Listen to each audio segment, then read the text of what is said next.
नमस्कार मंडळी, मी गायत्री स्वामी आणि बातमी मागची बातमी या विशेष कार्यक्रमात आपलं स्वागत आहे, जिथे आजच्या 3 महत्वाच्या बातम्या. यात झुरळांच्या आंदोलनाचे देशभर पडसाद, केडीसीसी बँकेला आरबीआयचा दणका, संजय घाटगेंच्या संस्थेला दिलेले कर्ज ठरले महागात, शेतकऱ्यांचे पुन्हा दिल्ली चलो, भारत अमेरिका व्यापार कराराविरोधात शंभू सीमेवर आंदोलन पेटले. या बातम्यांच्या मागचं राजकारण, समाजकारण आणि अर्थकारणाचा लेखाजोखा यात मांडलाय. यामुळे आता वरवरची बातमी नाही, तर बातमी मागची बातमी जाणून घ्या.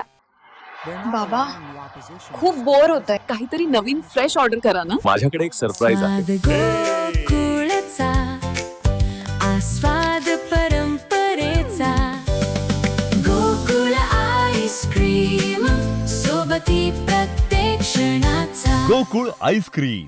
बातमी आहे झुरळांच्या आंदोलनाचे देशभर पडसाद.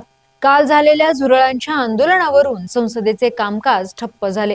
कॉक्रोच जनता पार्टीचे आंदोलन मोडीत काढण्याचा सरकारकडून प्रयत्न झाला असला तरी जोपर्यंत आमच्या मागण्या मान्य होत नाहीत तोपर्यंत हे आंदोलन सुरूच राहील, असे अभिजित दिपके यांनी स्पष्ट केले आहे. यासोबतच विद्यार्थिनींना पुरुष कॉन्स्टेबल कडून झालेली मारहाण, तरुणींचे कपडे फाडण्यात आले, तरुणांवर लाठीचार्ज करण्यात आला, याबद्दल सरकारची तीव्र शब्दात निषेध व्यक्त केला असून जंतर मंतरवर हजारोंच्या संख्येने आंदोलन सुरू आहे.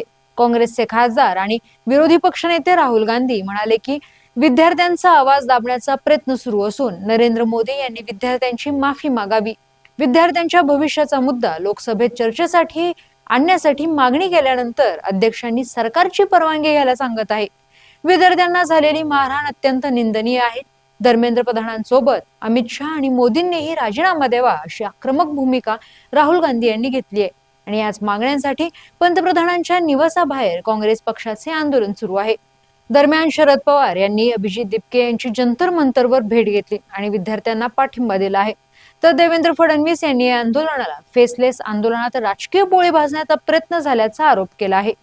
बातमी आहे कोल्हापूरच्या केडीसीसी बँकेला आरबीआयचा दणका, संजय घाटगेंच्या संस्थेला दिलेले कर्ज ठरले महागात, 13.25 लाखाचा दंड. राज्याचे वैद्यकीय शिक्षण मंत्री हसन मुश्रीफ अध्यक्ष असलेल्या कोल्हापूर जिल्हा मध्यवर्ती सहकारी बँकेला रिझर्व्ह बँक ऑफ इंडियाने 13.25 लाख रुपयांचा दंड ठोठावला आहे.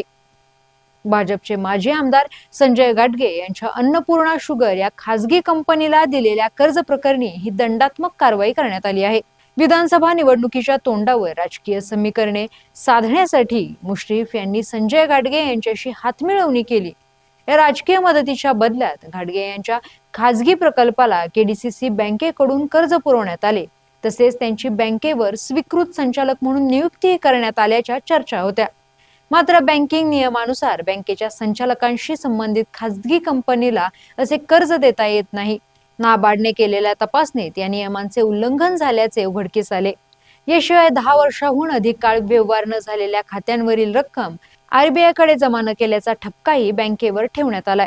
रिझर्व्ह बँकचे मुख्य महाव्यवस्थापक ब्रिज राज यांनी बँकिंग नियमन कायद्यानुसार केडीसीसी बँकेला 13,25,000 रुपयांचा दंड ठोठावत कारणे दाखवा नोटीस बजावली आहे. बातमी आहे शेतकऱ्यांचे पुन्हा दिल्ली चलो, भारत अमेरिका व्यापार कराराविरोधात शंभू सीमेवर आंदोलन पेटले. भारत आणि अमेरिका यांच्यात प्रस्तावित असलेल्या द्विपक्षीय व्यापार कराराविरोधात पंजाबमधील हजारो शेतकऱ्यांनी पुन्हा एकदा दिल्लीकडे कूच केले आहे. मात्र हरियाणा पोलिसांनी शंभू सीमेवर लोखंडी खिळे, सिमेंटचे ब्लॉक आणि बहुस्तरीय तटबंदी उभारून शेतकऱ्यांना रोखले.